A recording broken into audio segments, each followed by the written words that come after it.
अस्सलाम वालेकुम एवरीवन। सो जिस तरह मैंने आपसे कहा कि बहुत ही इंपॉर्टेंट अभी वीडियो जो हम करने लगे हैं that's about autosomal recessive disorders. अब मैंने इनको इस ऑर्डर में लिखे जिस ऑर्डर में हमें इन्हें याद रखना है, ठीक है। मैंने अल्फ़ाबेटिकली याद रखा हुआ था, मतलब मैंने उस बात को रिपीट कर करके याद रखा था। जिससे मैंने डोमिनेंट वाली डिजीज़ की लिस्ट में मैंने आपको बताया है कि सबसे आसान तरीका होता है रिपीट करना। अब जितनी बार ये लिस्ट नज़रों के सामने से गुजारेंगे उतनी ही अच्छी आपको याद हो जाएगी और आपकी इंस्टिंक्ट में पक्की बैठ जाएगी। कोई निमोनिक ना बनाए, उस तरह चीज़ें भूल जाती हैं। निमोनिक सारी ज़िंदगी याद नहीं रहती, लेकिन जो वो वाली बात होती है ना कि आप उसको पक्का जहन में बिठा लें तो याद रह जाती है। अच्छा, मैंने इसको किस तरह याद रखा हुआ है ये सुन लें। डिजीज़ की एसोसिएशंस बनाई हुई हैं कि आपस में कौन कौन से ग्रुप हैं जो एक साथ आते हैं। एल्बिनिज्म वो वाली बीमारी जिसमें होता है कि पूरे जिस्म में भी वाइट वाइट पैचेस आते हैं और आंखों में भी मसला होता है। वो जो लोग हम अक्सर देखते हैं जिनको फुल बेरी उर्दू में कहते हैं, ठीक है। ये मैंने लिखा हुआ है कि फुल बेरी के लोग कम होते हैं तो एल्बिनिज्म भी रिसेसिव है, ठीक हो गया। दूसरी अब बात आ जाती है, दो जो डिजीज़ हैं एटेक्सिया वाली, जिनके नाम में एटेक्सिया आते हैं, एटेक्सिया टेलेंजेक्टेजिया एंड फ्रेडरिक्स एटेक्सिया। दो ही डिजीज़ हैं जिनके नाम में एटेक्सिया आता है और दोनों ही रिसेसिव हैं, तो काम आसान हो गया, ठीक है।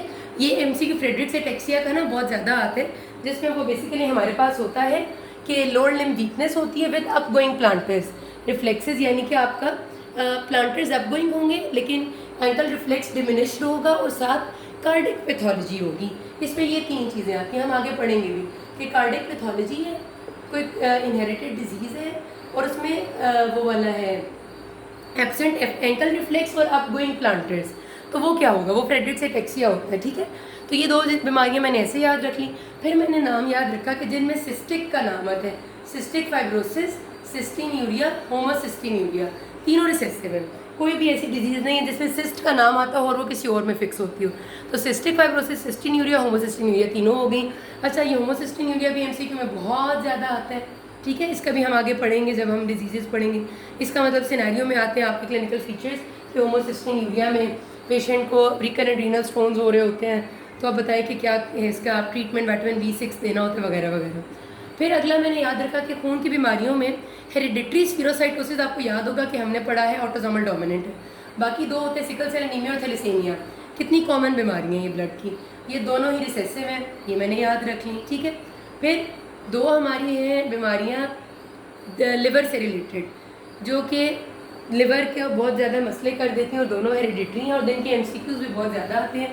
विल्सन्स डिजीज़ और हीमोक्रोमेटोसिस, ये दोनों भी रिसेसिव में आ गई, ठीक है।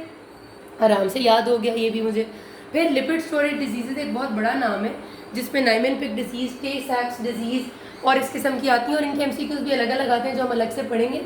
ये सारा ग्रुप भी आ गया ऑटोसोमल रिसेसिव में।